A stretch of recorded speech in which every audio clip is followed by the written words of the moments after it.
Ninanakaw ang buhay niya habang malamig na ang bangkay ng kanyang ama. Sa mismong burol, walang hiyang iniluklok ni Darnell ang kanyang kabit sa upuang para sa asawa. Siya ang nagdadala ng aking tagapagmana. Tanggapin mo na lang. Durang binitawan ng taksil. Ngunit hindi nila alam ang inihandang patibong ng namatay.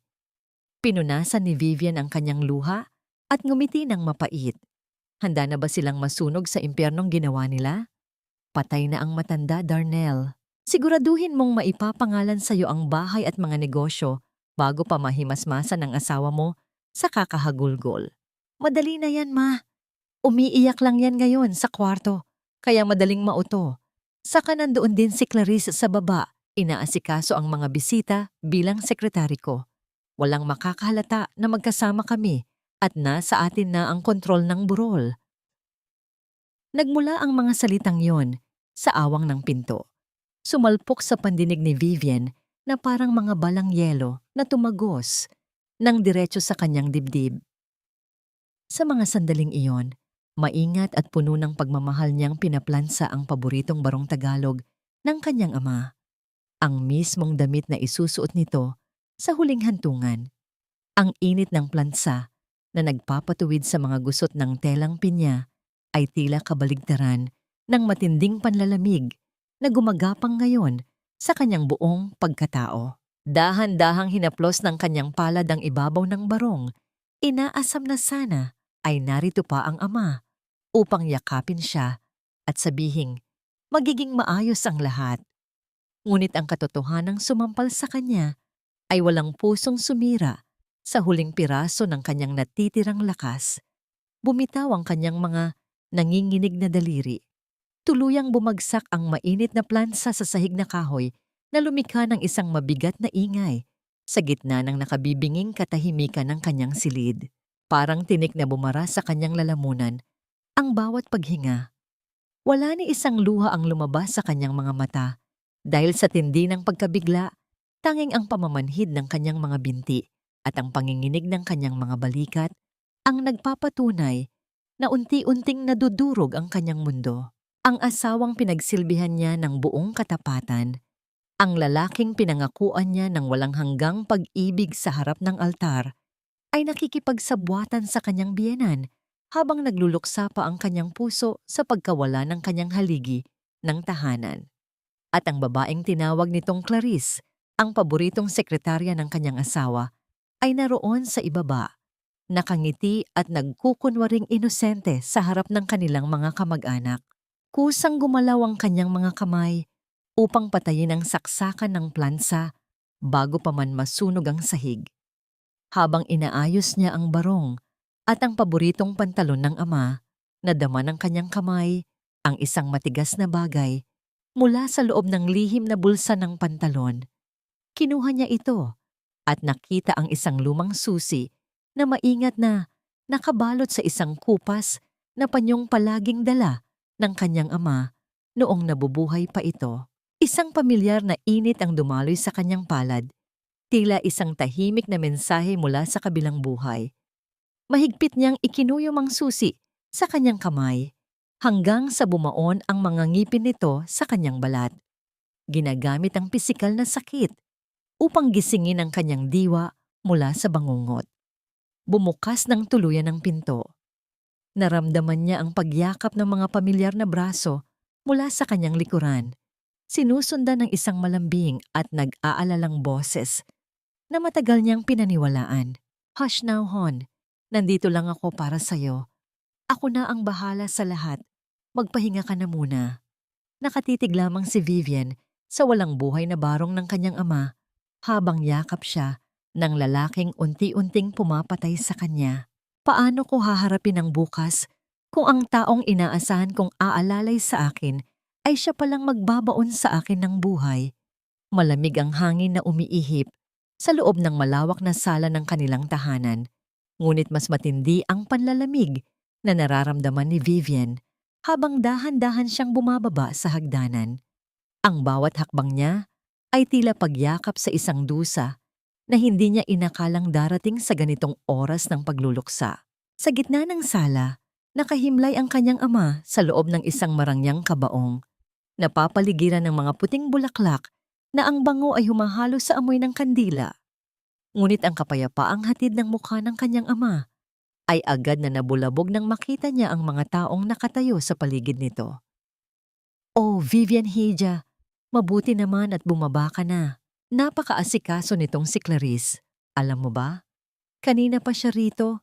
Siya na ang nag-ayos ng listahan ng mga bulaklak at nag-estima sa mga kamag-anak nating galing pa sa probinsya." Boses yon ni Aling Rosa, ang kanyang biyenan. Nakasuot ang matanda ng isang itim na bestida na tila mas lalong nagpatingkad sa mapanuri nitong mga mata. Sa tabi nito ay nakatayo ang isang babaeng mas bata, si Clarice, na nakasuot din ng simpleng itim na damit, ngunit bakas ang pag-aayos sa mukha na hindi angkop sa isang nagluluksa. "Secretary po ako ni Darnell, Ma'am Vivian. Gusto ko lang pong makatulong para hindi na kayo masyadong mapagod. Alam ko pong napakabigat ng pinagdadaanan ninyo ngayon."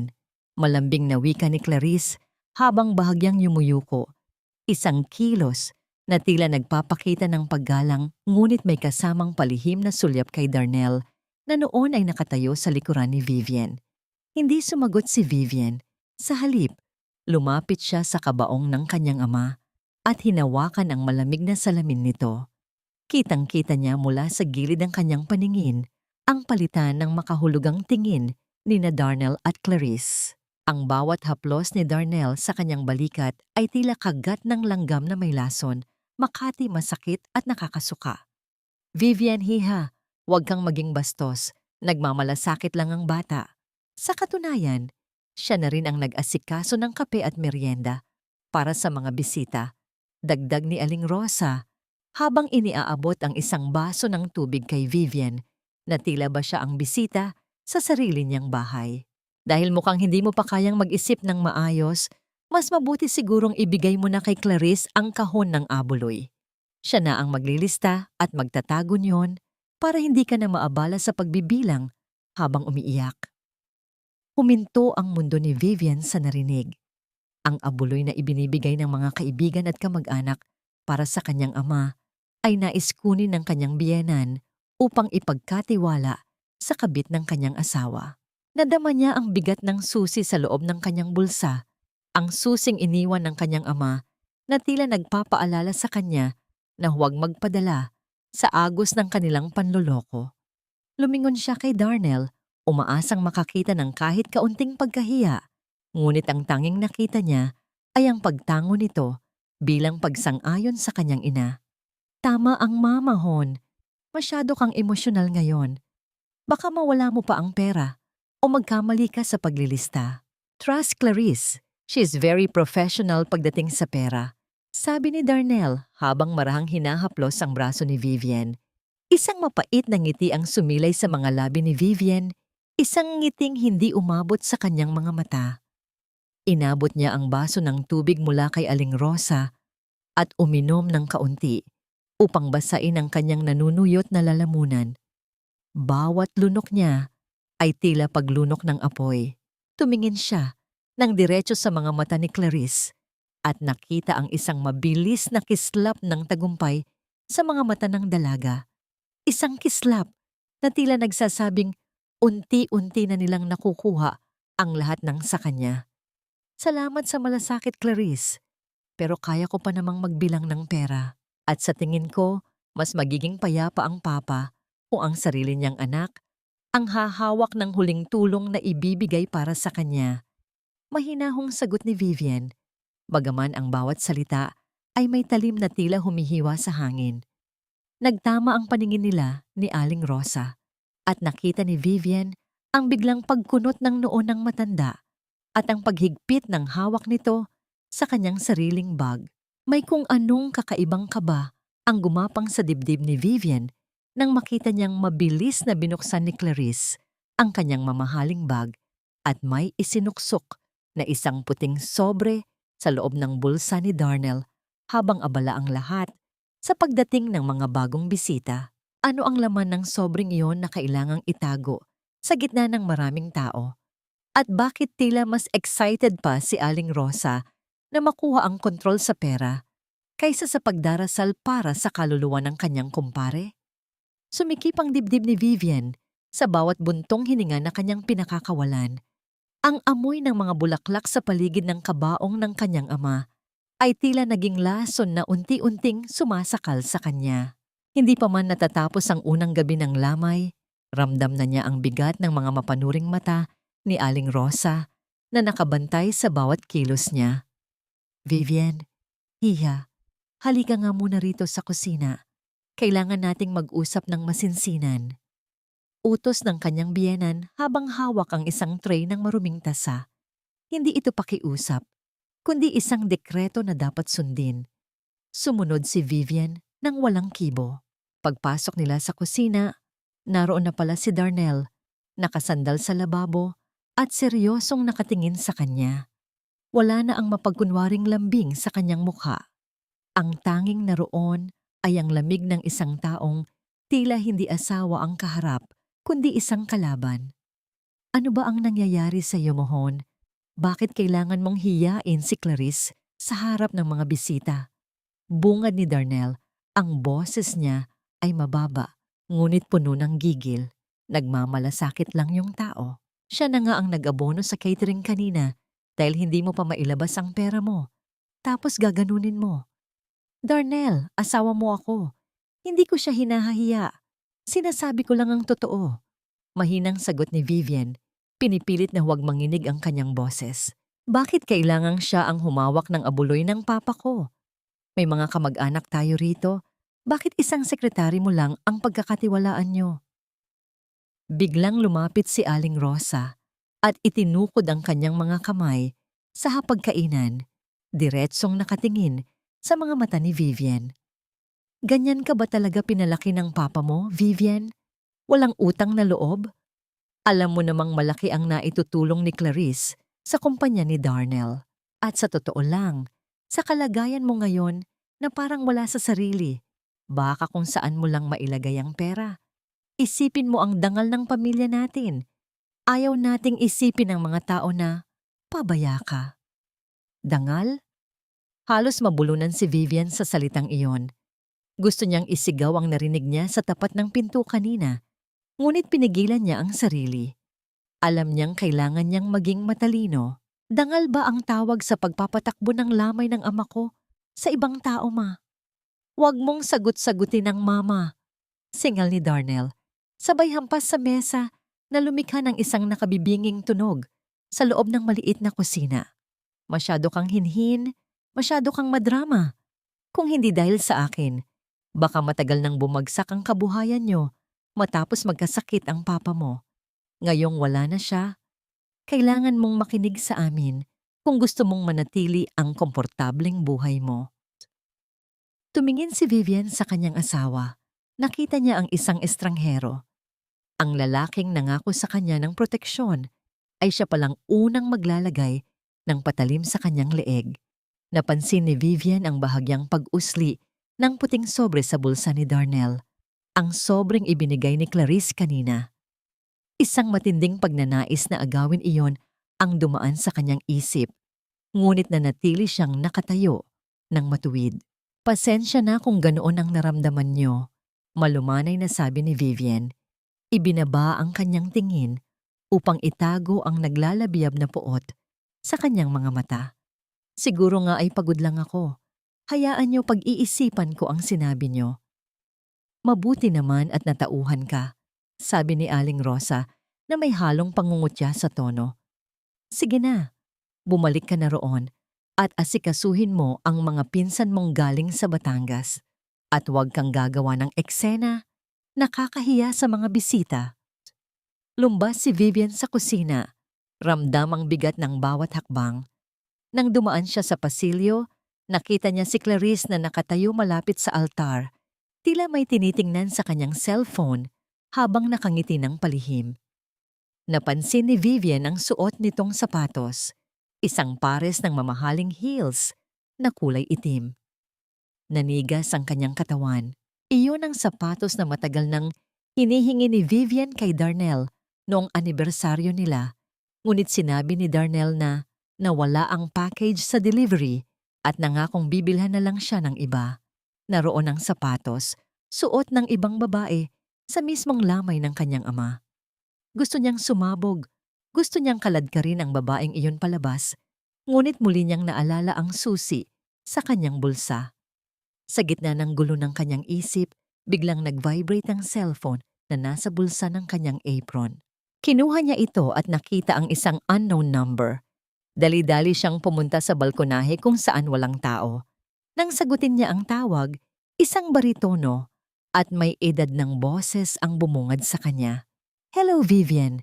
Si Attorney Santos ito, ang matalik na kaibigan at abogado ng papa mo. "Hija, alam kong mahirap ang pinagdadaanan mo ngayon, pero kailangan nating magkita ng lihim. May napakahalagang bilin ang papa mo bago siya mawala." At sinabi niyang huwag na huwag mong sasabihin ito kahit kanino, lalo na kay Darnell. Nanlamig ang mga daliri ni Vivian habang nakahawak sa railings ng balkonahe. Ang tinig ng abogado ay tila isang lubid na inihagis sa kanya habang siya ay nalulunod. "Ano po iyon, attorney?" bulong niya habang ang kanyang mga mata ay nakabantay sa pinto ng balkonahe. Baka biglang sumulpot si Darnell. "Hindi ito pwedeng pag-usapan sa telepono, Vivian. May iniwan siyang dokumento at isang recording na magpapatunay ng lahat. Mag-ingat ka, Hija. Hindi mo alam kung sino ang tunay na kaaway sa loob ng pamamahay mo." Pinutol na ng abogado ang tawag. Nanatiling nakatayo si Vivian sa dilim. Ang tanging liwanag ay ang mula sa mga kandila sa loob ng sala. Ang lason na itinanim ni Darnell at Aling Rosa sa kanyang utak ay unti-unting napapalitan ng isang matinding determinasyon. Kung akala nila ay isa siyang mahina at madaling mautong asawa, nagkakamali sila. Sisiguraduhin niyang bawat patak ng luha niya ay may katumbas na kabayaran. Ang gabi sa gitna ng lamay ay tila mas mahaba kaysa sa karaniwan. Sa labas ng bahay, maririnig ang mahinang tawanan ng mga lalaking naglalaro ng baraha upang manatiling gising at ang kalansing ng mga kutsara at tinidor mula sa mga bisitang kumakain ng sopas. Ngunit sa loob ng dibdib ni Vivian, ang tanging naririnig niya ay ang mabilis na tibok ng kanyang puso na tila isang tambol na nagbababala ng paparating na gulo. Hindi siya mapakali. Ang bawat sulyap ni Darnell sa kanya ay puno ng pagduda. Tila sinusukat nito kung hanggang saan ang alam ng kanyang asawa. Samantala, si Clarice naman ay lalong nagiging kampante, parang reyna na naglalakad sa gitna ng sala habang inuutusan ang mga katulong na parang siya ang may-ari ng mansyon. "Vivian, kanina ka pa tulala riyan. Bakit hindi mo tulungan si Clarice sa paglilista ng mga bulaklak? Masyado siyang napapagod sa pag-aasikaso para sa atin." Utos muli ni Aling Rosa, habang masuyong hinahawakan ang kamay ni Clarice sa harap ng maraming tao. Imbes na sumagot, tumayo si Vivian at dahan-dahang lumapit sa kabaong ng kanyang ama. "Masakit lang po ang ulo ko, ma. Magpapahinga muna ako saglit sa itaas." Mahinahon niyang tugon, sapat na para marinig ng mga bisita upang hindi siya pag-isipan ng masama. "O sige, umakyat ka na. Kami na ang bahala rito," sabi ni Darnell nang hindi man lang tumitingin sa kanya. Abala sa pag-uusap sa cellphone tungkol sa isang business deal na alam ni Vivian na kumpanya ng kanyang ama ang nakataya. Pag-akyat sa silid, mabilis na nilak ni Vivian ang pinto. Inilabas niya ang lumang susi na nakabalot sa panyo. Naalala niya ang sinabi ni Attorney Santos. May isang lihim na vault ang kanyang ama sa loob ng library. Isang vault na kahit siya ay hindi alam kung nasaan. Pumasok siya sa library, nakatabi lamang ng kanyang kwarto. Ang amoy ng mga lumang libro at tabako, ang paboritong amoy ng kanyang ama, ay tila yumayakap sa kanya. Nagbibigay ng lakas na kailangan niya. Dahan-dahan niyang hinanap ang vault sa likod ng malaking painting ng kanilang pamilya. Ngunit wala roon. Sinubukan niya sa ilalim ng sahig. Wala rin. Hanggang sa mapansin niya ang isang maliit na ukit sa ilalim ng antigong lamesa ng kanyang ama. Isang ukit ng isang maliit na ibon. Ang simbolo ng kanilang pamilya. Isinuksok niya ang susi sa isang maliit na butas na halos hindi makita ng mata. Isang mahinang tunog ng pag-ikot ng mga gear ang narinig niya sa loob ng pader. Bumukas ang isang maliit na pinto sa likod ng aparador ng mga libro.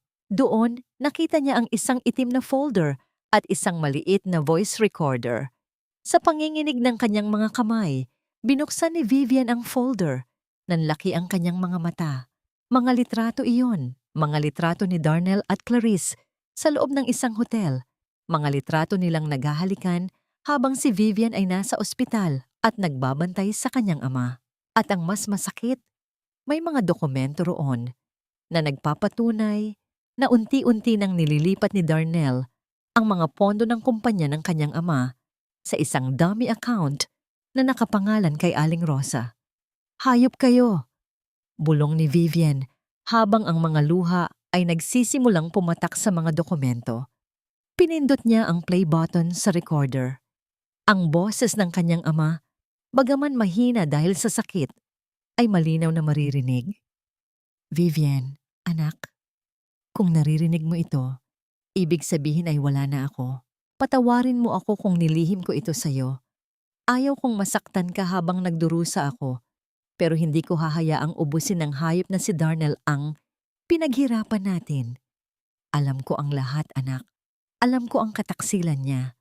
Huwag kang magpapakita ng takot.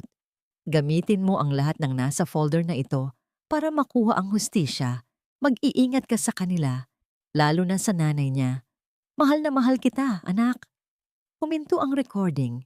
Napasandal si Vivian sa pader. Niyayakap ang kanyang sarili habang humihagulgol sa tahimik na paraan. Iyong iyak na walang tunog, ngunit sapat na para yanigin ang kanyang buong pagkatao. Ang bawat salita ng kanyang ama ay tila isang gabay sa gitna ng kadiliman. Biglang may kumatok ng malakas sa pinto ng library. Vivian? Nandyan ka ba sa loob? Kanina ka pa hinahanap ni Mama. May kailangang papirmahan sa'yo para sa memorial service bukas. Boses yon ni Darnell at ang hawakan ng pinto ay nagsimulang gumalaw ng pilit. Mabilis na itinago ni Vivian ang folder at recorder sa loob ng kanyang damit. Inayos niya ang kanyang muka at pinunasan ang kanyang mga luha. Dahan-dahan siyang lumapit sa pinto at binuksan ito. Naroon si Darnell, nakakunot ang noo at tila may sinusuri sa loob ng library. Anong ginagawa mo rito? Bakit madilim? Tanong nito. Ang boses ay puno ng hinala. Gusto ko lang mapag-isa, Darnell. Namimiss ko ang papa. Malamig na sagot ni Vivian habang nararamdaman ang bigat ng folder na nakadikit sa kanyang balat. Tumingin si Darnell sa lamesa. Pagkatapos ay muling tumingin kay Vivian.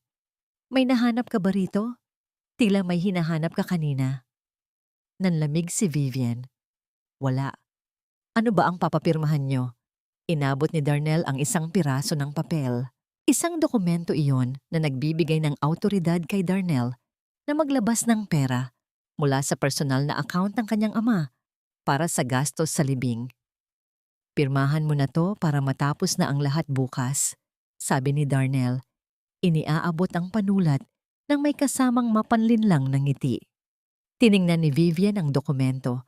Pagkatapos ay tiningnan niya ang kanyang asawa.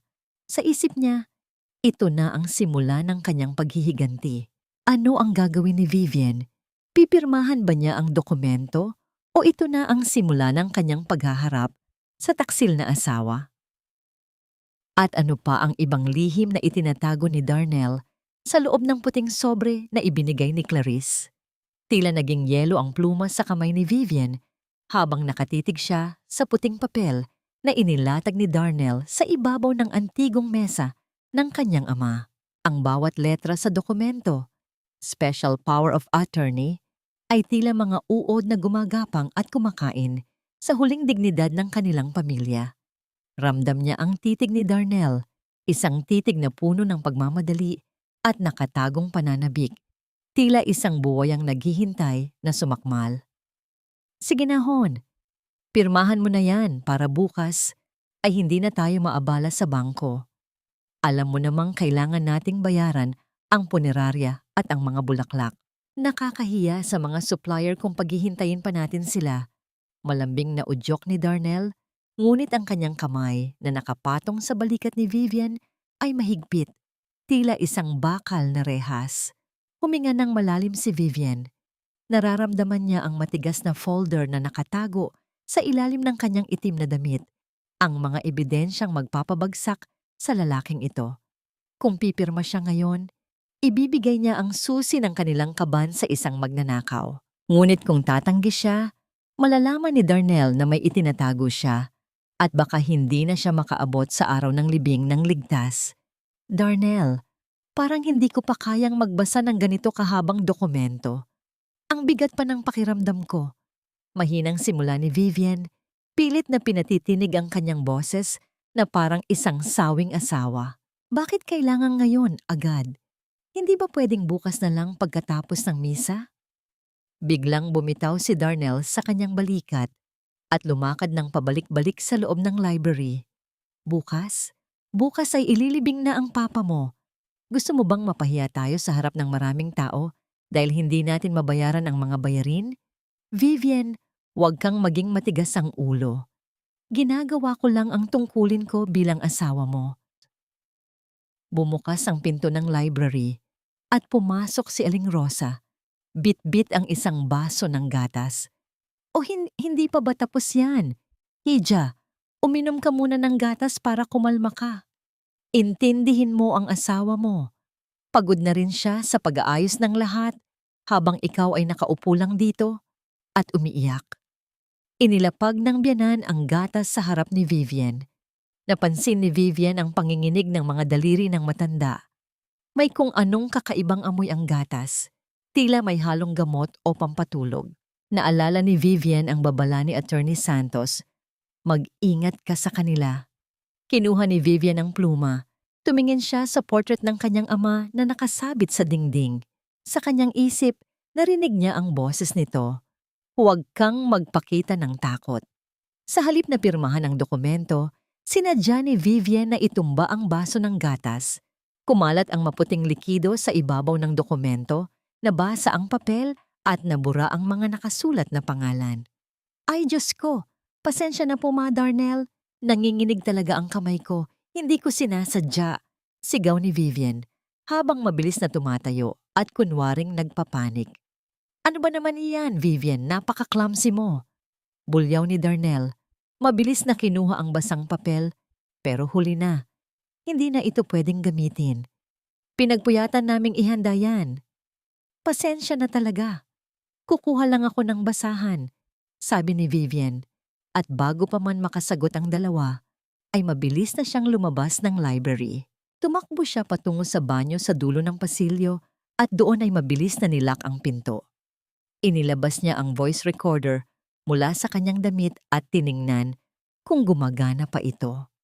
Sa kabutihang palad, na-record ang buong pag-uusap nila sa loob ng library, ang pananakot ni Darnell at ang pakikialam ni Aling Rosa.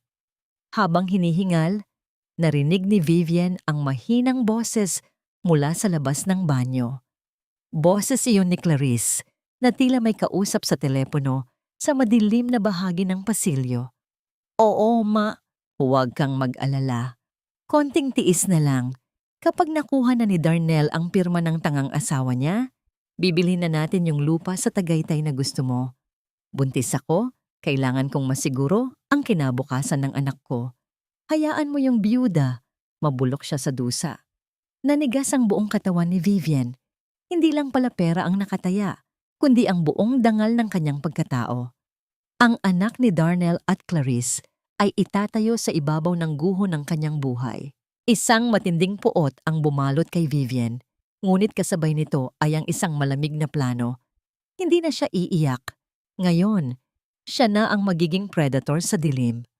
Ano ang susunod na hakbang ni Vivian bago sumapit ang araw ng libing?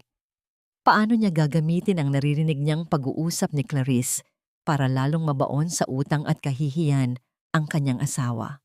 Ang amoy ng basang papel at gatas sa loob ng library ay tila naging simbolo ng nabubulok na pagsasama ni na Vivian at Darnell.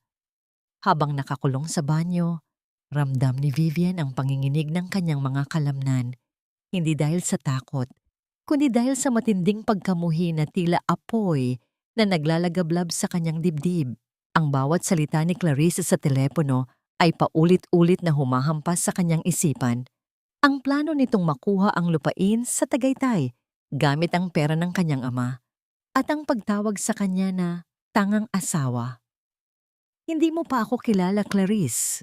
Bulong ni Vivian sa sarili habang nakatingin sa kanyang refleksyon sa salamin. Ang kanyang mga mata, na dati ay puno ng lambing, ay tila naging kasing lamig na ng marmol sa sementeryo. Dahan-dahan niyang binuksan ang pinto ng banyo at sumilip sa pasilyo. Wala na si Clarice, ngunit narinig niya ang mahinang pagtatalo ni na Darnell at Aling Rosa sa loob ng library. Ano ba yan, Ma? Bakit hinayaan mong matapon yung gatas? Iyon na sana ang pagkakataon nating makuha ang pirma niya habang nahihilo siya. Bulyaw ni Darnell. Ang boses niya ay puno ng pagkadismaya. Malay ko bang magiging clumsy ang babaeng yan? Huwag kang mag-alala. Gagawa ako ng bagong dokumento bukas bago ang misa. Siguraduhin mo lang na hindi siya makakaalis ng bahay nang hindi natin kasama. Sagot ni Aling Rosa. Ang boses ay kasing talim ng isang kalawanging kutsilyo. Mabilis na bumalik si Vivian sa kanyang silid at kinuha ang kanyang maliit na bag. Alam niyang hindi siya ligtas sa loob ng sarili niyang bahay. Kailangan niyang makausap si Attorney Santos ng personal bago sumapit ang umaga. Kinuha niya ang folder na nahanap niya sa library at ang voice recorder at maingat itong isinilid sa isang lihim na compartment ng kanyang bag. Lumabas siya sa balkonahe ng kanyang kwarto. May isang lumang puno ng mangga na malapit sa rehas, ang punong inakyat-akyat niya noong bata pa siya, kasama ang kanyang ama. Sa gitna ng kadiliman, dahan-dahan siyang bumaba sa puno. Tinitiis ang gasgas sa kanyang mga palad at ang tunog ng mga tuyong dahon sa ilalim ng kanyang mga paa. Ang bawat kaluskos ay tila isang sigaw sa katahimikan ng gabi. Nang makatapak siya sa lupa, mabilis siyang naglakad patungo sa gate sa likuran ng kanilang hardin. Ngunit bago pa man niya mabuksan ang maliit na pinto, isang anino ang humarang sa kanyang daan. Saan ka pupunta, Vivian? Madilim na sa labas at baka mapahamak ka. Boses yon ni Clarice. Nakatayo ito sa ilalim ng ilaw ng poste. Ang mukha ay tila isang anghel, ngunit ang nangiti ay puno ng kamandag. Nanlamig si Vivian, ngunit hindi siya nagpakita ng kahinaan. Kailangan ko lang kumuha ng hangin, Clarice. Hindi ba't sekretary ka lang ni Darnell? Bakit pati ang paglakad ko sa sarili kong bakuran ay kailangan mong pakialaman? Tumawa ng mahina si Clarice, isang tunog na tila kalansing ng mga barya. Secretary? Vivian, huwag na tayong maglokohan. Alam nating dalawa na hindi lang trabaho ang namamagitan sa amin ni Darnell. At sa totoo lang, naaawa ako sa'yo. Hanggang ngayon, naniniwala ka pa ring mahal ka niya. Pero tignan mo, sa gitna ng luksa mo, ako ang pinili niyang makasama para luhin ang lahat. Lumapit si Clarice kay Vivian, sapat na para maamoy ni Vivian ang mamahaling pabango nito. Ang pabangong binili ni Darnell noong nakaraang buwan na, ang sabi ay para sa isang kliyente. Umalis ka sa daan ko, Clarice. Malamig na utos ni Vivian. Paano kung ayaw ko? Alam mo, Vivian, mas mabuting sumunod ka na lang sa gusto ni na Darnell at Aling Rosa. Pirmahan mo na ang mga papel bukas para hindi ka na masaktan. Isipin mo na lang na bayad mo yan sa lahat ng pagtitiis ni Darnell sa isang asawang kasing tuyo mo. Pangungutya ni Clarice habang hinahaplos ang kanyang tiyan. May dadating na bagong buhay at hindi ka kasali sa kinabukasan namin. Sa sandaling iyon, halos mawala ang kontrol ni Vivian. Gusto niyang saktan ang babaeng ito, ngunit naalala niya ang bilin ng kanyang ama.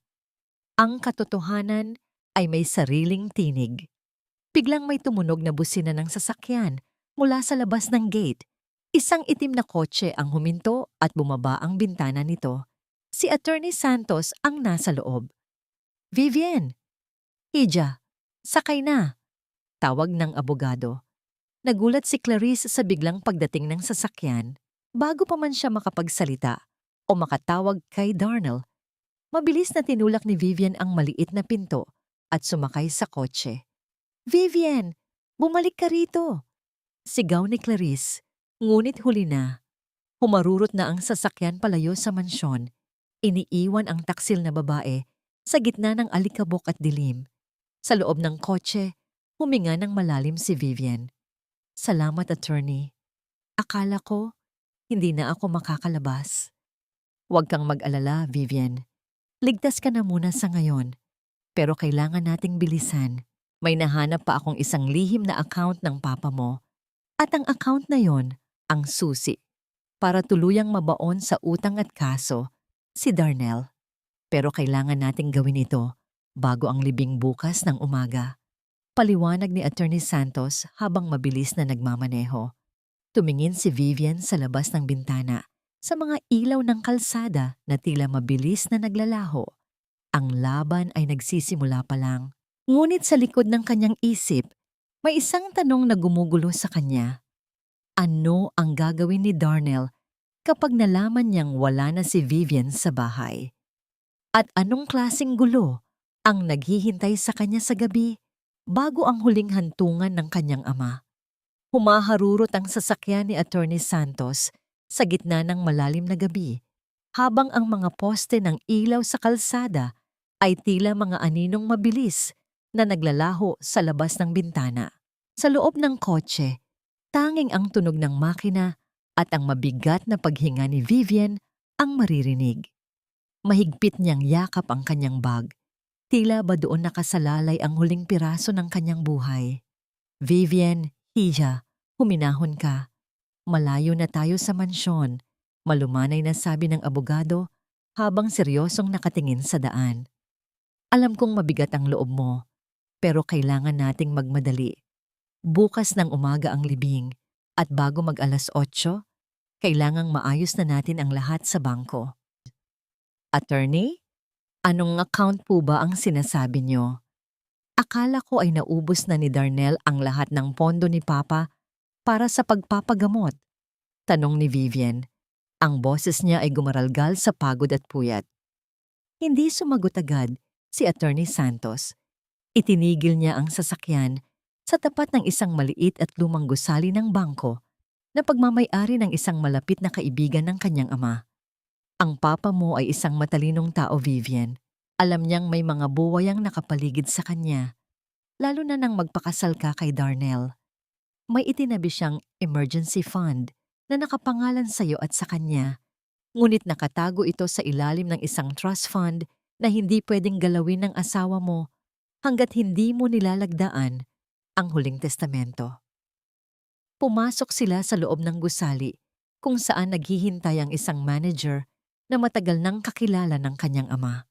Sa loob ng malamig na opisina, inilatag ni Attorney Santos ang mga dokumento. "Dito, Vivian, tingnan mo ito." Turo ng abogado sa isang listahan ng mga transaksyon. Nanlaki ang mga mata ni Vivian. Hindi lang pala pondo ng kumpanya ang ninanakaw ni Darnell. Ginamit din nito ang pangalan ni Vivian para kumuha ng malalaking loan sa iba't ibang bangko, gamit ang bahay at lupa ng kanyang ama bilang kolateral. Ang lahat ng perang iyon ay napunta sa isang account na nakapangalan kay Clarice. "Ibig sabihin, baon na kami sa utang?" tanong ni Vivian habang nararamdaman ang panunuyo ng kanyang lalamunan. "Sa paningin ng batas, oo. Pero may isang butas, Vivian," paliwanag ni Attorney Santos. "Dahil peke ang mga pirma mo sa loan documents na ito, pwede nating ipawalang bisa ang lahat. At ang perang itinabi ng papa mo sa trust fund, sapat iyon para bayaran ang lahat ng tunay na utang ng kumpanya at iwanang walang-wala si Darnell. Pero kailangan nating pirmahan ang repudiation of debt ngayon din." Habang hawak ni Vivian ang panulat, biglang nag-vibrate ang kanyang cellphone. Mahigit 100 missed calls mula kay Darnell at sandamakmak na text messages ang bumungad sa kanya. "Nasaan ka? Vivian, huwag kang gumawa ng katangahan. Pag nalaman ni Mama na wala ka riyan, hindi ko alam ang magagawa niya sa'yo. Bumalik ka rito ngayon din. Sumunod ang isa pang text mula naman kay Aling Rosa. Walang utang na loob. Pagkatapos ka naming kupkupin, tatakasan mo kami. Siguraduhin mong hindi ka makikita ng mga pulis dahil ipapahanap kita. Nanginginig ang kamay ni Vivian, ngunit sa pagkakataong ito, hindi ito dahil sa takot, dahil ito sa galit. Galit na nagbibigay sa kanya ng lakas na hindi niya inakalang taglay niya. Pinirmahan niya ang mga dokumento ng may matatag na kamay. Ang bawat linyang ginuguhit ng kanyang panulat ay tila pagputol sa mga kadenang nagtali sa kanya sa loob ng 5 taon ng pekeng pagsasama. Tapos na, attorney, sabi ni Vivian, iniaabot ang mga papel. Mabuti, Hija. Ngayon, ang kailangan na lang nating gawin ay bumalik sa lamay bago mag-umaga. Kailangang isipin nilang wala kang alam, sabi ni Attorney Santos. At ito, dalhin mo itong maliit na recorder. Iba ito sa nahanap mo sa library. Ito ay may live connection sa akin. Sa oras na magsimula ang misa bukas, lahat ng sasabihin nila ay maririnig ko at ire-record ng mga awtoridad. Nang makabalik si Vivian sa mansyon bago sumikat ang araw, maingat siyang umakyat muli sa puno ng mangga. Pagpasok niya sa kanyang kwarto, nakita niyang nakabukas ang ilaw. Naroon si Darnell, nakaupo sa kama. Hawak ang isang baso ng alak at may madilim na tingin.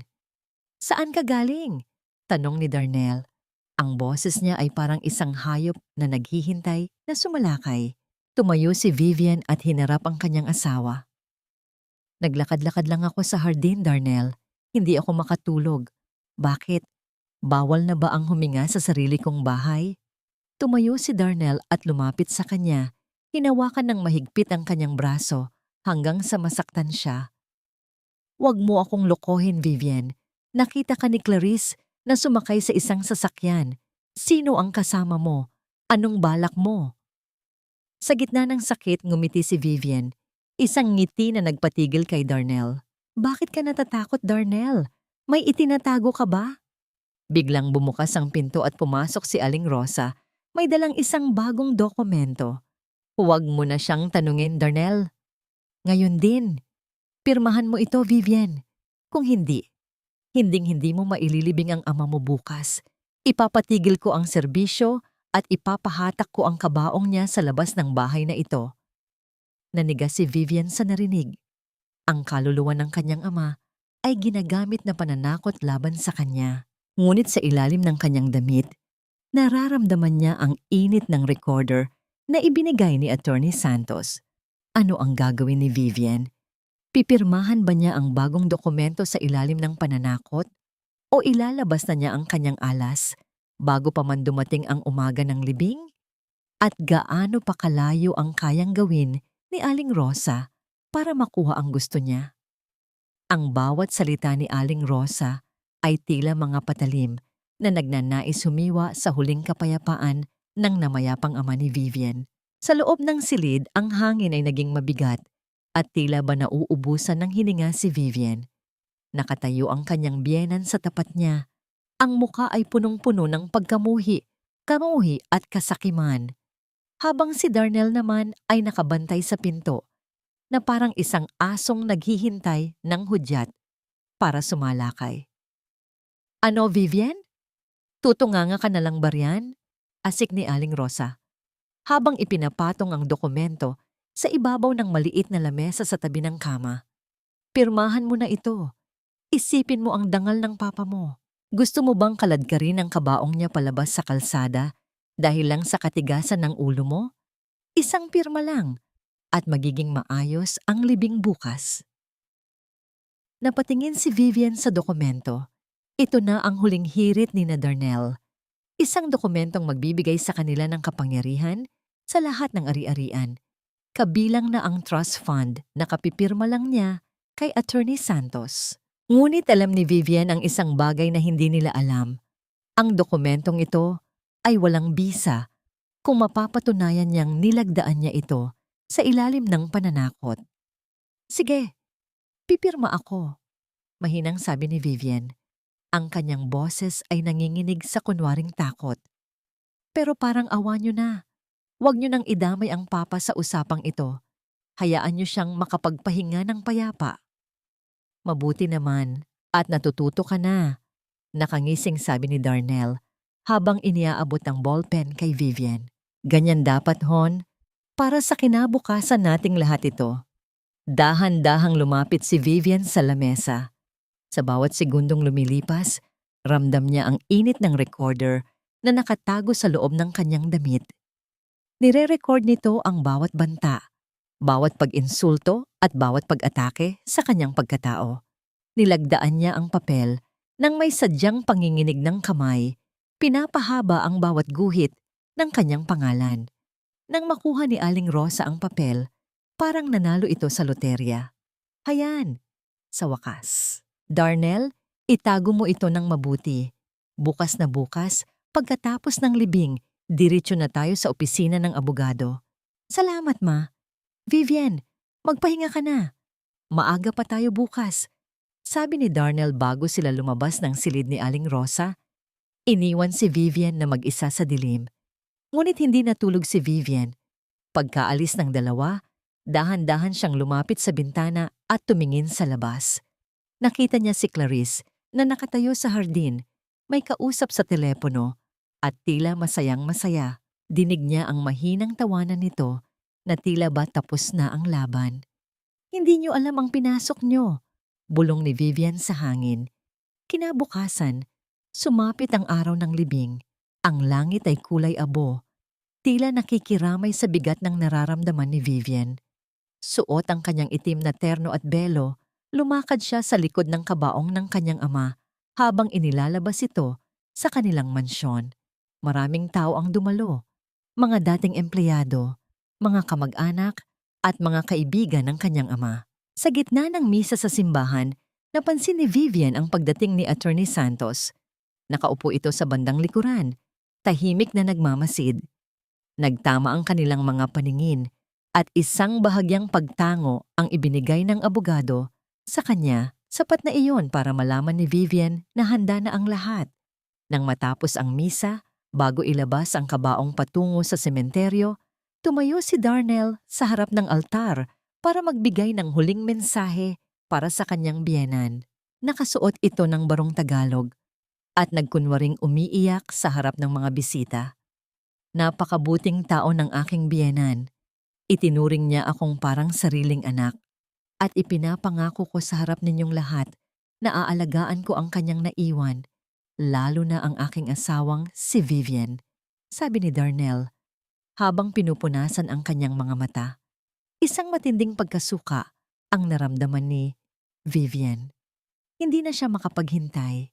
Lumapit siya sa tabi ni Darnell sa harap ng altar. Akala ni Darnell ay yayakapin siya ni Vivian, ngunit nagulat siya nang kinuha ni Vivian ang mikropono.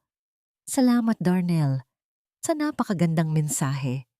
Simula ni Vivian, ang boses niya ay malinaw at buo. Umaalingaw-ngaw sa buong simbahan. Ngunit bago natin ihatid ang papa sa kanyang huling hantungan, may isang bagay akong gustong ibahagi sa inyong lahat. Isang katotohanan na hindi na kayang itago pa. Naniga si Darnell sa kinatatayuan niya. Napansin ni Vivian ang pagputla ni Aling Rosa na nasa unang row ng mga upuan. Si Clarice naman, na nakaupo sa tabi ni Aling Rosa, ay biglang hindi mapakali. Ang papa ko ay hindi lang namatay dahil sa sakit, pagpapatuloy ni Vivian habang nakatingin ng diretso sa mga tao. Namatay siya nang may mabigat na pasanin dahil sa kataksilan ng mga taong pinagkatiwalaan niya. At ngayong araw, hayaan ninyong ang papa ko mismo ang magsabi ng totoo. Inilabas ni Vivian ang voice recorder at itinapat ito sa mikropono. Ano ang maririnig ng lahat mula sa recorder? Paano sasabog ang galit ng mga tao kapag nalaman nila ang bawat banta at pananakot na ginawa ni Darnell at Aling Rosa kagabi lang? At ano ang magiging reaksyon ni Clarice kapag ang kanyang pangalan ay nabanggit sa harap ng buong parokya? Ang katahimikan sa loob ng simbahan ay tila naging kasing bigat ng kabaong na nasa gitna ng pasilyo. Ang bawat mata ng mga empleyado, kamag-anak at kaibigan ng pamilya ay nakapako kay Vivian na nakatayo ng matuwid sa tabi ng kanyang asawang si Darnell. Ramdam ni Vivian ang panginginig ng braso ni Darnell na pilit na gustong bawiin ang mikropono, ngunit huli na ang lahat. Ang daliri ni Vivian ay pumindot na sa maliit na butones ng recorder. Umagos ang isang boses sa buong simbahan, isang boses na puno ng pagmamataas at kasakiman. "Pirmahan mo na ito, Vivian. Isipin mo ang dangal ng papa mo. Gusto mo bang kaladkarin ang kabaong niya palabas sa kalsada dahil lang sa katigasan ng ulo mo? Isang pirma lang at magiging maayos ang libing bukas." Iyon ang boses ni Aling Rosa. Ang bawat salita ay malinaw, umaalingaw-ngaw sa mga pader ng simbahan, bumabagtas sa puso ng bawat nakikinig. Nagkaroon ng mahinang bulong-bulungan sa mga upuan. Nakita ni Vivian ang pagtakip ni Aling Rosa sa kanyang mukha gamit ang panyo, habang si Clarice ay unti-unting yumuyuko upang hindi makita ng mga tao. Ngunit hindi doon nagtapos ang recording. Sumunod ang boses ni Darnell, malamig at walang pusong nagbabanta. "Huwag kang maging matigas ang ulo, Vivian. Ginagawa ko lang ang tungkulin ko bilang asawa mo.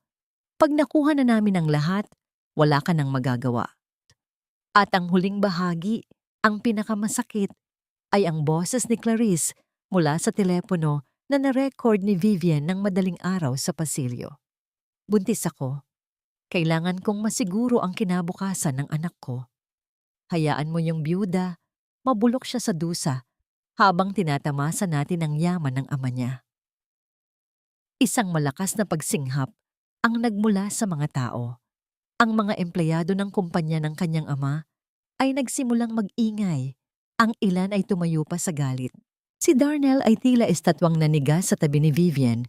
Ang kanyang mukha ay kasing puti na ng mga bulaklak sa paligid. "Anong ibig sabihin nito, Darnell?" Sigaw ng isang matandang tiyuhin ni Vivian mula sa unahan. "Niloloko niyo kaming lahat. Ginagamit niyo ang patay para sa sarili niyang yaman? Hindi totoo yan. Edit lang yan. Sinisiraan lang ako ni Vivian." Hiyaw ni Darnell. Pilit na inaagaw ang mikropono mula sa kamay ni Vivian.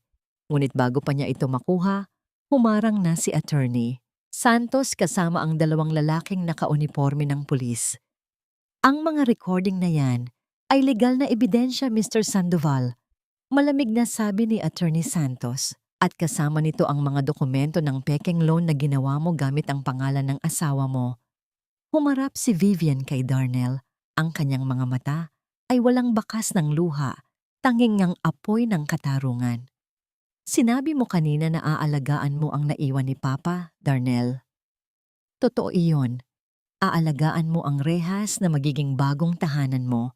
Tumingin si Vivian kay Clarice, na ngayon ay pilit na tumatakas palabas ng simbahan, ngunit hinarang siya ng mga kamag-anak ni Vivian. "At ikaw, Clarice, ang anak na sinasabi mong tagapagmana? Siguraduhin mong ituturo mo sa kanya na ang yaman na galing sa nakaw at kataksilan ay kailanman hindi magdadala ng kapayapaan." Nagkagulo sa loob ng simbahan. Ang mga pulis ay lumapit kay Darnell upang pusasan ito sa harap ng lahat. Si Aling Rosa naman ay nagsimulang mag-hysterical. Sumisigaw ng mga masasakit na salita kay Vivian habang kinakaladkad din palabas. Sa gitna ng kaguluhan, dahan-dahang lumapit si Vivian sa kabaong ng kanyang ama. Hinawakan niya ang salamin nito at bumulong. "Papa, tapos na. Wala na silang magagawa sa atin. Malaya ka na. At malaya na rin ako." Isang mahinang ihip ng hangin ang dumaan sa loob ng simbahan, tila isang haplos sa pisngi ni Vivian. Ngunit habang inilalabas ang kabaong, napansin ni Vivian ang isang kakaibang tingin mula kay Darnell habang isinasakay ito sa patrol car. Isang tingin na tila nagsasabing hindi pa tapos ang lahat. Ano ang balak ni Darnell kahit nasa likod na siya ng rehas? At totoo nga bang buntis si Clarice? O isa lamang itong bahagi ng kanilang mas malaking panloloko upang makuha ang awa ng batas? Ang bawat hakbang ng mga pulis sa loob ng simbahan ay tila tunog ng hatol na dumarating para kay Darnell. Sa gitna ng altar, kung saan dapat ay naghahari ang kapayapaan para sa kaluluwa ng kanyang ama, ay nagkagulo ang mga tao. Ang mga kamag-anak ni Vivian na dati ay nananahimik ay nagsimulang mag-ingay at kondinahin ang kataksilan ng mag-inang Sandoval. Bitiwan niyo ako. Wala kayong karapatan. Sinisiraan lang ako ng asawa ko dahil sa selos. Hiyaw ni Darnell habang pilit na kumakawala sa hawak ng dalawang pulis. Ang kanyang barong Tagalog na dati ay malinis at plansado ay gusot-gusot na ngayon. Tila sumasalamin sa kanyang nasirang pagkatao. Mr. Sandoval, may warrant of arrest kami para sa iyo sa kasong estafa, falsification of public documents, at qualified theft. Sumama ka ng matiwasay kung ayaw mong masaktan. Malamig na tugon ng opisyal habang marahas na ipinupos ang mga kamay ni Darnell sa kanyang likuran.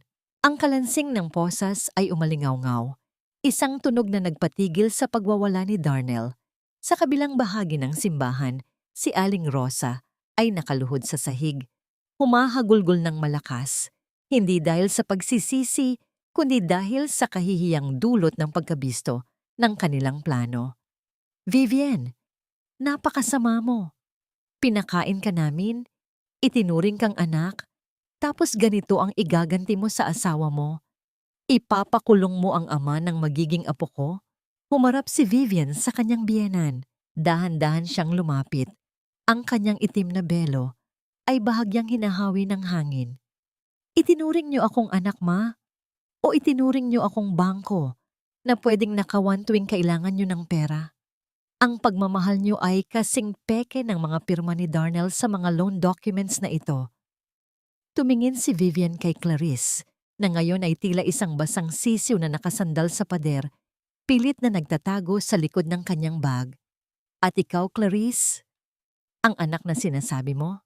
Sige, panindigan mo yan.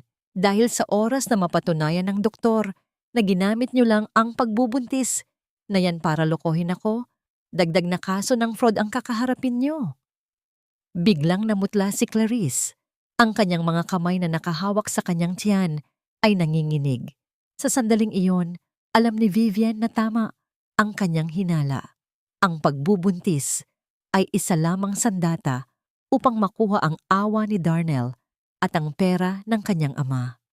Darnell, tulungan mo ako, sigaw ni Clarice habang kinakaladkad din siya ng mga babaeng pulis. Ngunit si Darnell ay hindi na lumingon. Ang kanyang mga mata ay nakapako kay Vivian, puno ng puot at pagbabanta.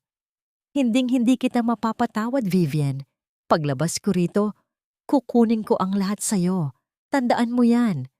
Bulyaw ni Darnell bago siya tuluyang isinakay sa patrol car sa labas ng simbahan. Nang mawala na ang ingay ng mga sirena, ang simbahan ay muling binalot ng isang kakaibang katahimikan. Lumapit si Attorney Santos kay Vivian at tinapik ang kanyang balikat. Tapos na ang unang yugto, Vivian. Ang lahat ng ari-arian ng papa mo ay ligtas na sa ilalim ng trust fund. Wala na silang mahahawakan kahit isang singko. Tumango si Vivian, ngunit ang kanyang mga mata ay nakatingin sa kabaong ng kanyang ama na ngayon ay muling inihahanda para dalhin sa sementeryo. Salamat, Attorney, pero hindi pa ito ang huli. Kailangan ko pa ring ihatid si Papa sa kanyang huling hantungan ng may karangalan. Sa sementeryo, sa ilalim ng makulimlim na langit, dahan-dahang ibinaba ang kabaong sa hukay. Walang Darnell na nakatayo sa tabi ni Vivian, walang Aling Rosa na nagkukunwaring nagdadalamhati. Tanging ang mga tunay na nagmamahal sa kanyang ama ang naroon. Kumuha si Vivian ng isang dako ng lupa at dahan-dahang isinaboy ito sa ibabaw ng kabaong. Pa, malaya ka na sa mga buwaya. At ako, sisiguraduhin kong ang lahat ng pinaghirapan mo ay mapupunta sa tama. Bulong ni Vivian habang ang unang patak ng ulan ay nagsimulang malalaglag mula sa langit. Ngunit habang naglalakad pabalik sa kanyang sasakyan, isang estrangherong lalaki ang lumapit kay Vivian at nag-abot ng isang itim na sobre. Para sa inyo po, ma'am. Pinapaabot ni Mr. Sandoval. Binuksan ni Vivian ang sobre sa loob ng sasakyan. Doon, nakita niya ang isang litrato. Isang litrato ng isang lumang safe na nasa loob ng kanilang bahay sa probinsya, ang bahay na hindi na nila napupuntahan. At sa likod ng litrato ay may nakasulat, "Hindi mo nahanap ang lahat, Vivian. May iniwan ng papa mo na mas malaki pa sa inaakala mo. At ako lang ang may alam kung nasaan ito." Nanlamig si Vivian. Ano ang tinutukoy ni Darnell? May mas malalim pa bang lihim ang kanyang ama na hindi nahanap sa library?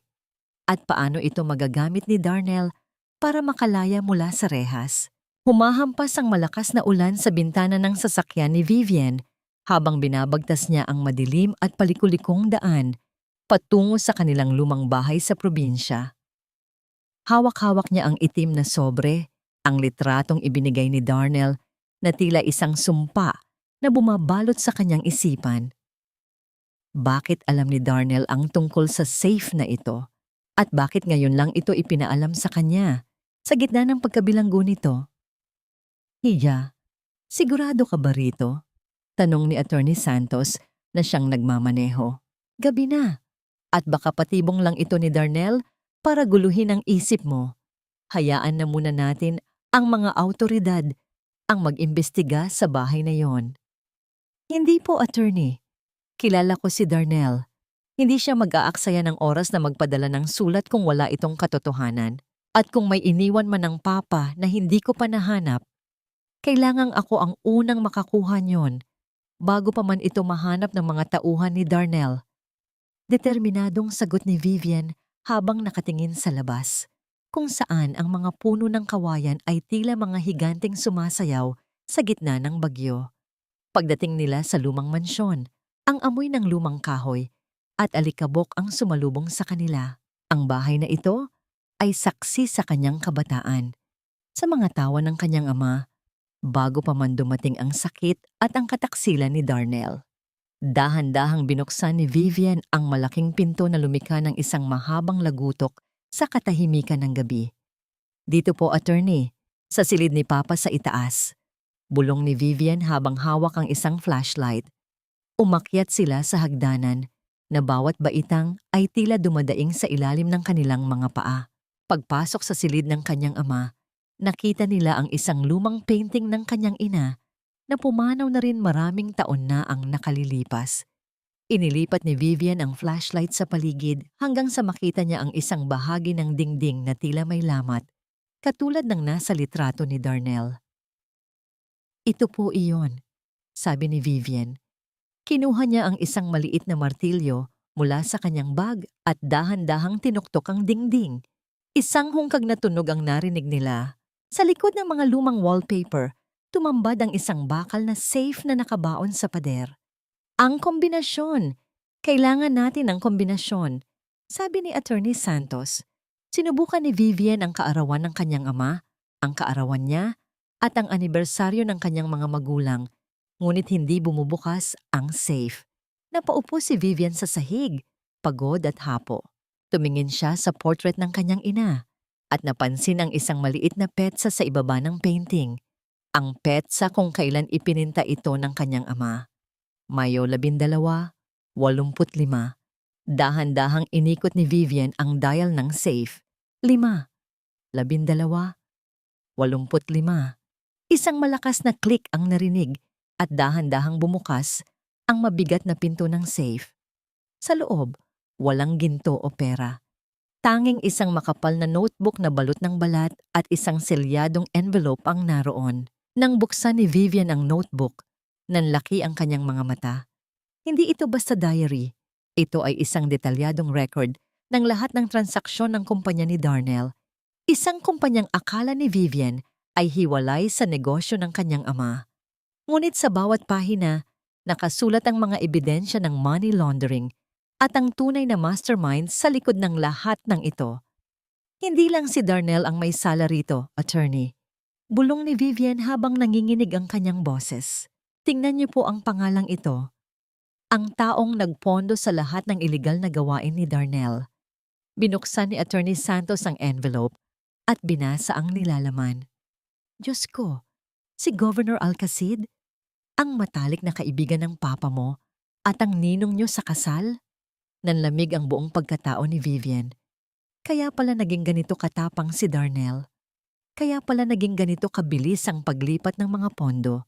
May proteksyon siya mula sa isang makapangyarihang tao sa gobyerno. Ibig sabihin, bakaangan na rin ang buhay natin ngayon.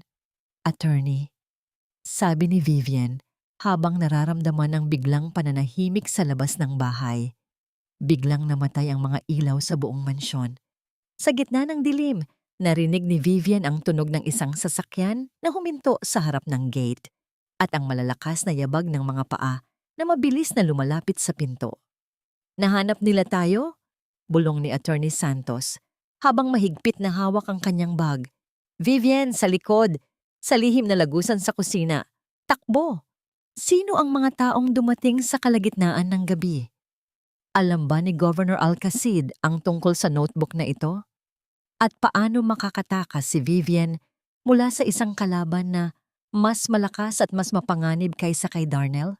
Ang bawat tibok ng puso ni Vivian ay tila isang tambol na umaalingaw-ngaw sa loob ng kanyang pandinig, habang ang katahimikan ng lumang mansyon ay binalot ng panganib. Sa gitna ng kadiliman, narinig niya ang marahas na pagkalampag sa pinto ng kusina.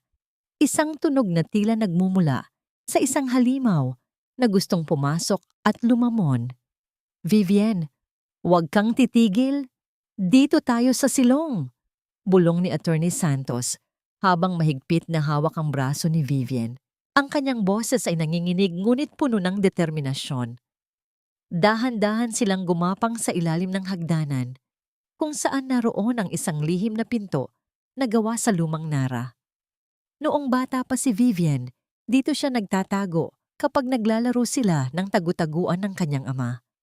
Hindi niya akalain na ang lugar ng kanyang kaligayahan ay magiging lugar na ngayon ng kanyang kaligtasan. Buksan mo ang pinto, Vivian. Alam naming nandyan kayo. Ibigay niyo ang notebook at walang masasaktan. Hiyaw ng isang baritonong boses mula sa labas. Maririnig ang kalansing ng mga bakal na tila pilit na winawasak ang lock ng pinto. Sa loob ng madilim na lagusan, ang amoy ng lupa at lumang semento ang sumalubong sa kanila. Nararamdaman ni Vivian ang malamig na pawis na gumagapang sa kanyang likod. Mahigpit niyang yakap ang notebook ng kanyang ama sa loob ng kanyang bag, ang notebook na naglalaman ng katotohanang papatay sa karera ni Governor Alcacid. Attorney, saan po ito patungo? Tanong ni Vivian sa gitna ng bulong habang dahan-dahan silang bumababa sa madulas na hagdanan ng lagusan. Patungo ito sa lumang bodega malapit sa sapa, Vivian. Doon tayo maghihintay ng tulong. Nakatawag na ako sa mga tauhan ko bago pa man tayo pasukin. Sagot ng abogado. Huwag kang bibitiw sa bag mo. Iyan ang tanging alas natin laban sa kanila. Biglang narinig ni Vivian ang isang malakas na pagsabog sa itaas. Ang pinto ng mansyon ay tuluyan ng nawasak. Ang mga yabag ng mabibigat na bota ay narinig niya sa ibabaw ng kanilang ulo. Tila mga kulog na nagbababadya ng kamatayan. Hanapin niyo sila! Huwag niyo silang hahayaang makalabas ng buhay. Utos yan ni Governor. Sigaw ng pinuno ng mga lalaki. Napahinto si Vivian. Ang pangalan ng kanyang ninong, ang taong itinuring niyang pangalawang ama, ay muling binanggit bilang ang taong nag-utos na patayin siya. Isang matinding pait ang gumapang sa kanyang lalamunan. Ang kataksilan ni Darnell ay masakit, ngunit ang kataksilan ni Governor Alcacid ay tila isang lason na kumikitil sa huling piraso ng kanyang tiwala sa mundo. Nakarating sila sa dulo ng lagusan, kung saan ang malamig na tubig ng sapa ay dumadaloy sa gitna ng ulan. Ang ulan ay tila naging kakampi nila. Tinatago ang tunog ng kanilang mga yabag sa gitna ng masukal na damuhan. Dito tayo, Vivian, sa loob ng bodega, sabi ni Attorney Santos. Pumasok sila sa loob ng abandonadong bodega na puno ng mga lumang kagamitan sa pagsasaka. Sa gitna ng dilim, kinuha ni Vivian ang kanyang cellphone upang tingnan kung may signal, ngunit patay ito. Attorney, wala po akong signal, sabi ni Vivian habang nanginginig sa lamig ng basang damit.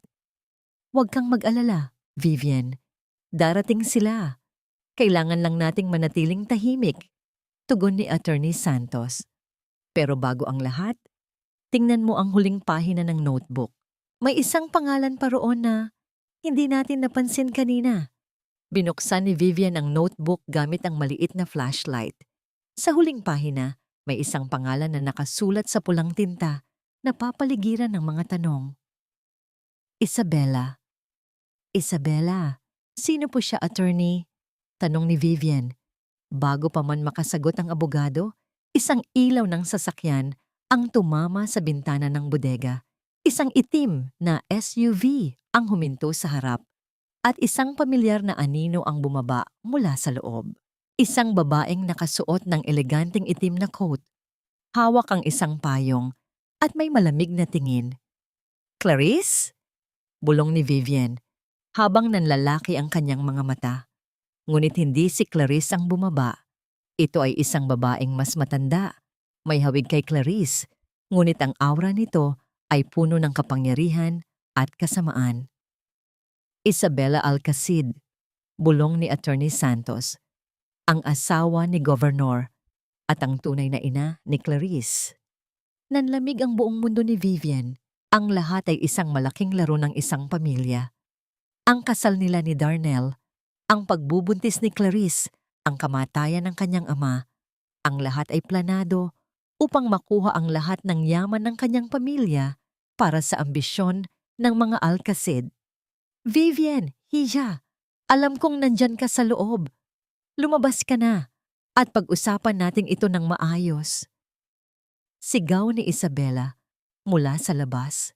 Ang boses niya ay kasing tamis ng asukal, ngunit kasing bagsik ng lason. Ibigay mo lang ang notebook at pangako, hahayaan kitang mabuhay ng tahimik sa ibang bansa. Ano ang gagawin ni Vivian? Pipiliin ba niyang sumuko para sa kanyang buhay?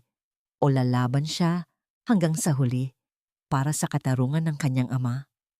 At ano ang tunay na ugnayan ni Darnell sa pamilya Alcacid bukod sa pera? Ang ulan ay tila nagiging mga luha ng langit na humahagupit sa bubungang yari sa luma at kinakalawang na yero ng bodega. Sa loob, ang bawat hininga ni Vivian ay tila isang panalangin at isang sumpa. Nakatitig siya sa anino ni Isabela Alcacid na nasisinagan ng ilaw ng SUV mula sa labas. Isang babaeng itinuring niyang tita, ang asawa ng kanyang ninong, na ngayon ay siya palang arkitekto ng kanyang pagdurusa. Vivian, Hija, huwag mo nang pahirapan ang sarili mo. Muling sigaw ni Isabela. Ang boses niya ay malambing pa rin. Tila isang ina na nagpapatulog ng bata, ngunit may talim ng isang mamamatay tao. Alam kong pagod ka na. Ibigay mo lang ang notebook na yan. Isipin mo na lang, para ito sa kinabukasan ng apo ng papa mo. Ang anak ni Clarice at Darnell. Nanginig ang panga ni Vivian sa narinig. Anak? O isa pang kasangkapan para sa inyong ambisyon, Tita Isabela? Sigaw ni Vivian, ang kanyang boses ay nanginginig sa galit na matagal nang ikinulong. Alam ko na ang lahat. Alam ko na ang dumi ng inyong pamilya. Ang kumpanya ni Darnell ay labahan lamang ng pera para sa inyong mga kampanya. Narinig ni Vivian ang mahinang tawa ni Isabela mula sa labas. Matalino ka talaga, gaya ng papa mo. Sayang nga lang at hindi siya marunong makisama. Akala niya ay sapat na ang pagiging matapat sa negosyo. Ngunit sa mundong ito, Vivian, ang kapangyarihan ay binibili at ang katapatan ay isang luho na hindi namin kayang ibigay. Dahan-dahang lumapit si Attorney Santos kay Vivian at may iniabot na isang maliit na bagay, isang USB drive. Vivian, sa oras na magkaroon ng pagkakataon, tumakbo ka patungo sa likod ng bodega. May isang lumang bangka roon sa sapa. Iligtas mo ang sarili mo. Iyan ang naglalaman ng digital copy ng lahat ng nasa notebook. Iyan ang magpapabagsak sa kanila. Paano po kayo, attorney? Tanong ni Vivian. Ang kanyang mga mata ay puno ng pag-aalala. Huwag mo akong alalahanin. Hindi nila ako sasaktan. hanggat hindi nila nakukuha ang orihinal na notebook, bulong ng abogado. Takbo, Vivian! Ngayon na! Biglang bumukas ang pinto ng bodega nang may malakas na sipa.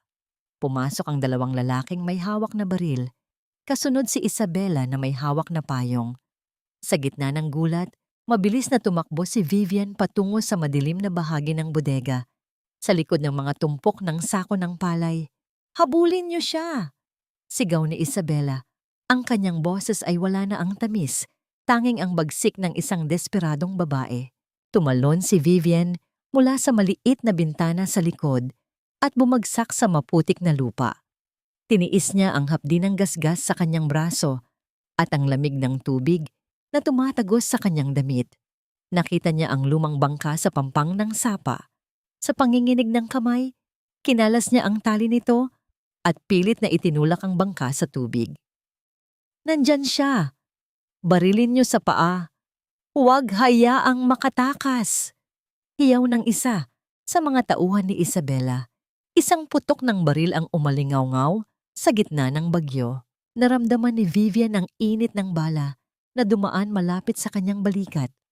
Tumama ito sa kahoy ng bangka na lumikha ng isang malakas na tunog ng pagkabasag. Hindi siya lumingon. Gamit ang lahat ng kanyang lakas, sumakay siya sa bangka at hinayaan ang agos ng sapa na dalhin siya palayo sa bodega. Habang lumalayo, nakita ni Vivian ang pagsabog ng apoy mula sa bodega. Isang matinding liwanag ang tumanglaw sa madilim na sapa. Ang bodega ay nilalamon na ng apoy.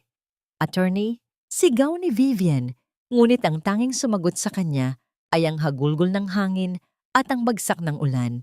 Napayakap si Vivian sa kanyang bag. Ang notebook at ang USB drive ay ligtas, ngunit sa anong halaga?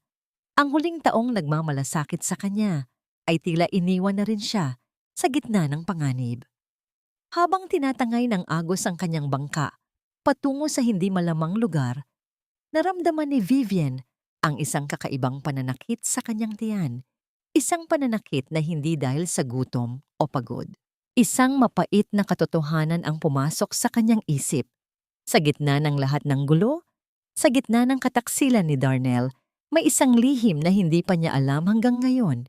Isang lihim na nasa loob ng kanyang sariling katawan.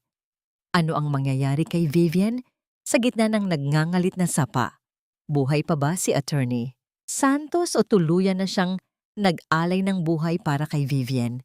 At ano ang gagawin ni Vivian kapag nalaman niyang ang tagapagmana na ipinagmamalaki ni Clarice ay maaaring hindi lang ito ang tanging sanggol na nakataya sa labanang ito? Ang agos ng sapa ay tila isang galit na dambuhala na humahampas sa gilid ng maliit na bangka ni Vivian. Sa gitna ng kadiliman at hagupit ng ulan, tanging ang puti ng mga alon at ang paminsan-minsang kidlat ang nagbibigay ng liwanag sa kanyang dinaraanan. Mahigpit ang hawak ni Vivian sa gilid ng bangka, habang ang kabilang kamay niya ay nakadiin sa kanyang tiyan, isang bahagi ng kanyang katawan na ngayon ay tila nagbababala ng isang bagong buhay sa gitna ng kamatayan. Hindi ngayon. Bulong ni Vivian, ang boses niya ay nilalamon ng ugong ng bagyo. Ang sakit na nararamdaman niya ay hindi lamang pisikal. Ito ay ang hapdi ng katotohanang ang lalaking nagtangka sa kanyang buhay ay ang ama rin ng dinadala niya. Nang tumama ang bangka sa isang malaking ugat ng puno, sa pampang, marahas na tumalsik si Vivian sa mababaw na bahagi ng sapa. Puno ng putik at panginginig, pinilit niyang tumayo. Hawak pa rin niya ang bag na naglalaman ng notebook at USB drive.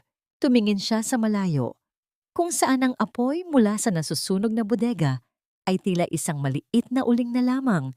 Sa gitna ng dilim, isang matinding kirot ang gumuhit sa kanyang puso para kay Attorney Santos. Kailangan kong makarating sa kabihasnan. Kailangan kong mabuhay. Pagpapatigas ni Vivian sa kanyang sarili. Naglakad siya sa masukal na kagubatan hanggang sa makita niya ang mga ilaw ng isang kalsada. Isang patrol car ng pulis ang nakaparada roon, ngunit hindi ito ang mga pulis na kasama ni na Isabela. Ito ay mga tauhan ng NBI ang mga taong tinawagan ni Attorney Santos bago pa man sila pasukin sa mansyon. "Ma'am Vivian, dito po!" Sigaw ng isang opisyal na mabilis na lumapit sa kanya. Ang notebook? Ang USB? Lahat ng ebidensya?" Hiningal na sabi ni Vivian bago siya tuluyang bumagsak sa mga bisig ng opisyal.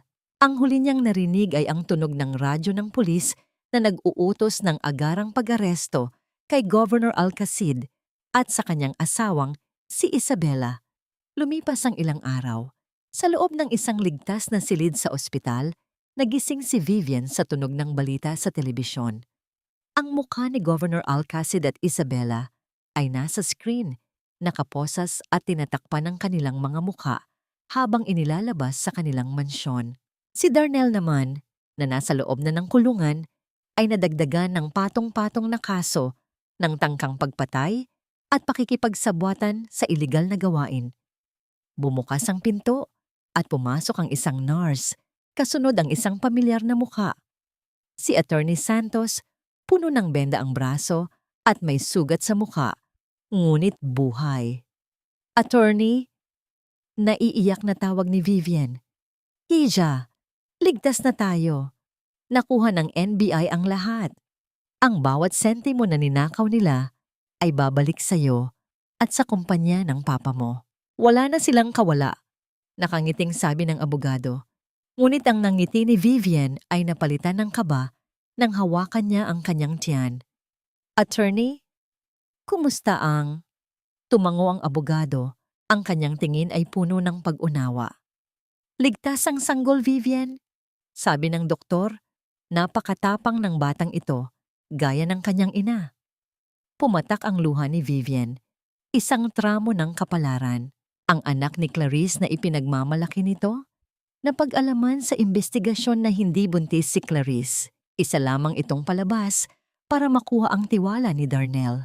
Samantala, si Vivian, ang asawang inapi at minaliit, ang siyang tunay na magdadala ng tunay na tagapagmana ng pamilya. Isang linggo makalipas, binisita ni Vivian si Darnell sa kulungan. Nakaupo ang lalaki sa likod ng rehas, tiis ang baho at init, malayo sa marangyang buhay na pinangarap niyang nakawin. "Bakit ka narito?"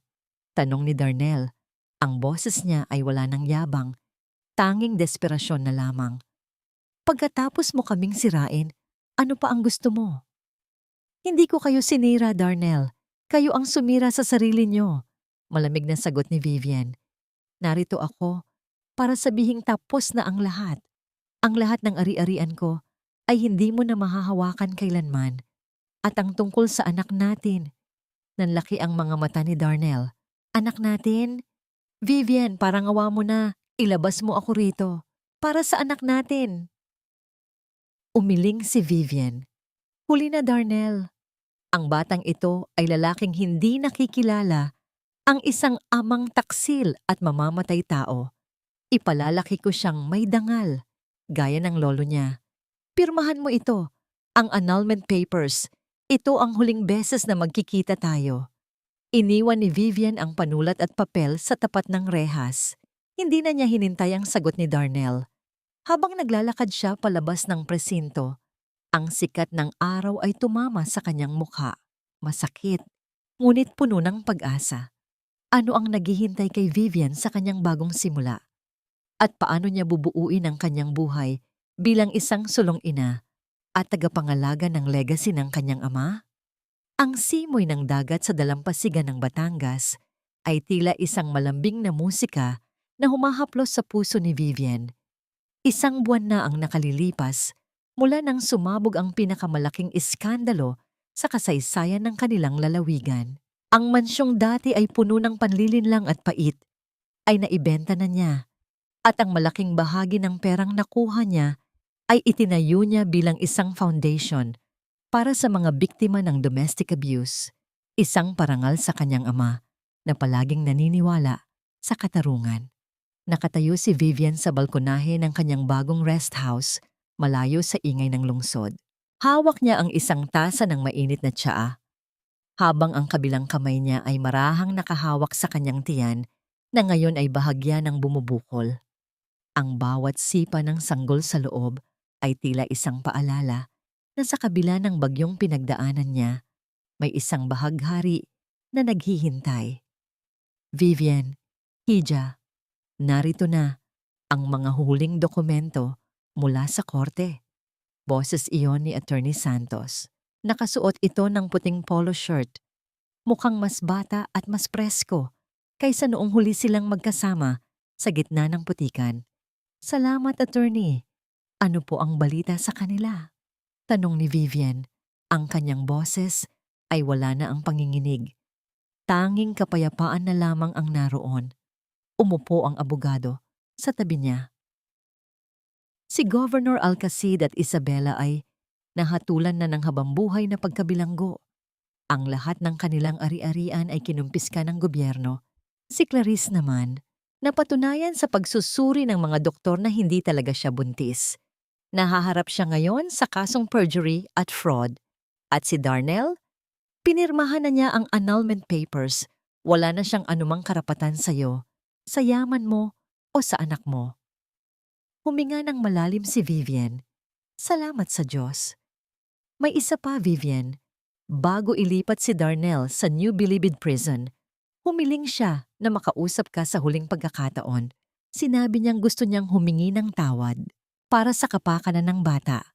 Dagdag ni Attorney Santos. Tumingin si Vivian sa malayo, sa abot tanaw kung saan nagtatagpo ang langit at dagat. Hindi na kailangan, Attorney. Ang patawad ay ibinigay ko na sa sarili ko nung araw na iniwan ko siya sa selda. Ang galit ay isang lason na ayaw kong ipamana sa anak ko. Hayaan na natin siyang harapin ang kanyang karma sa loob ng rehas. Ang katahimikan ko ang pinakamagandang sagot sa kanyang mga pagsisisi. Isang mabilis na katok sa pinto ang nagpalingon sa kanila. Pumasok ang isa sa mga dating empleyado ng kanyang ama, si Mang Berting, na ngayon ay katiwala na ng kanyang bagong negosyo. Ma'am Vivian, handa na po ang lahat para sa blessing ng Don Roberto Memorial School bukas. Ang lahat ng mga bata sa komunidad ay excited na pong makita kayo. Napangiti si Vivian. Ang legacy ng kanyang ama ay hindi na lamang tungkol sa pera o kumpanya. Ito ay tungkol na sa pagtulong sa iba. Ito ang tunay na tagumpay. Nang umalis sina Attorney Santos at Mang Berting, naiwang mag-isa si Vivian sa balkonahe. Kinuha niya ang lumang panyo ng kanyang ama na nakabalot pa rin sa susing nahanap niya noon. Iniladlad niya ito sa hangin at hinayaang liparin ng hangin ang lahat ng sakit ng nakaraan. Papa, tignan mo kami ngayon. Malaya na tayo. Ang anak ko ay lalaking katulad mo, matapang, matapat, at may paninindigan. Bulong ni Vivian habang tumitingin sa portrait ng kanyang ama na nakasabit sa kanyang bagong sala. Sa unang pagkakataon sa loob ng maraming taon, naramdaman ni Vivian na ang kanyang puso ay buo na muli. Ang bawat luhang pumatak sa tanghalan ng kanyang buhay ay naging mga perlas ng karunungan. Siya ay hindi na lamang ang byuda o ang asawang inapi. Siya na ngayon si Vivian, ang babaeng bumangon mula sa abo ng kataksilan upang maging reyna ng sarili niyang kapalaran. Habang lumulubog ang araw, nagkulay kahel ang buong paligid. Isang panibagong gabi ang darating, ngunit sa pagkakataong ito, wala na siyang dapat ikatakot sa dilim. Sapagkat ang liwanag ng katarungan ay palagi nang magsisilbing gabay niya sa bawat hakbang ng kanyang bagong simula. 1 taon na ang lumipas. Ang hardin ng bagong tahanan ni Vivian sa Batangas ay puno na ng mga namumukadkad na rosas at puting orchids, ang mga paboritong bulaklak ng kanyang ama. Sa gitna ng damuhan, isang maliit na duyan ang dahan-dahang umiindayog sa ilalim ng puno ng narra. Doon, mahimbing na natutulog ang isang malusog na sanggol na lalaki, si Roberto, ang isinilang na may pangalan ng kanyang lolo. Dahan-dahang lumapit si Vivian sa duyan. Ang kanyang muka ay wala na ang bakas ng pagod at puyat mula sa mga gabi ng lamay at takot. Ang kanyang mga mata ay nagniningning sa ligaya habang pinagmamasdan ang bawat paghinga ng kanyang anak. Ang maliliit na daliri ni Roberto ay nakakuyom. Tila ba humahawak sa isang pangakong hinding-hindi siya pababayaan ng kanyang ina. Hija, ang ganda ng bata. Kamukhang kamukha siya ng papa mo noong bata pa siya. Wika ni attorney. Santos na kararating lamang bitbit ang ilang mga libro para sa itinatayong silid-aklatan ni Vivian para sa mga bata sa komunidad. Salamat, attorney. Siya ang aking lakas. Siya ang dahilan kung bakit ang bawat sugat ng nakaraan ay naging mga pilat na lamang ng tagumpay. Nakangiting sagot ni Vivian habang inaayos ang kumot ng sanggol.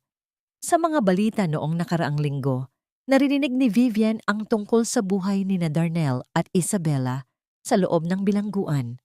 Si Darnell ay balitang nagkasakit at tinalikuran na rin ang sarili niyang ina na si Aling Rosa matapos maubos ang lahat ng itinago nilang pera sa mga abogado.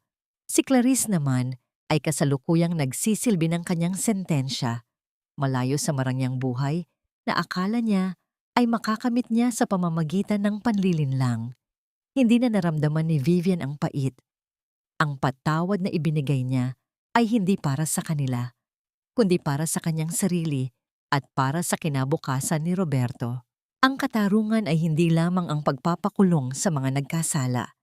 Ito ay ang kakayahang bumangon at lumikha ng isang mundong puno ng pag-ibig sa gitna ng guho ng kataksilan. Humarap si Vivian sa dagat kung saan ang araw ay nagsisimulang lumubog sa abot tanaw. Kinuha niya ang maliit na locket na suot niya kung saan naroon ang litrato ng kanyang ama. Papa, nahanap ko na ang kapayapaan. Ang susing iniwan mo ay hindi lang nagbukas ng safe sa mansyon. Binuksan nito ang pintuan patungo sa aking tunay na pagkatao. Bulong niya sa hangin. Sa huling pagkakataon, narinig ni Vivian ang tawa ng kanyang ama. Sa kanyang gunita, isang tawang nagsasabing proud ito sa kanya. Ang pamana ng kanyang ama ay hindi ang yaman, hindi ang mga gusali, kundi ang integridad at ang tapang na manindigan para sa kung ano ang tama. Bitbit si Roberto sa kanyang mga braso, pumasok si Vivian sa loob ng kanilang tahanan. Ang bawat hakbang niya ay may kasiguraduhan. Ang gabi ay darating, ngunit alam niyang sa bawat paggising niya sa umaga, ang liwanag ng katotohanan ang palaging maghahari sa kanilang buhay.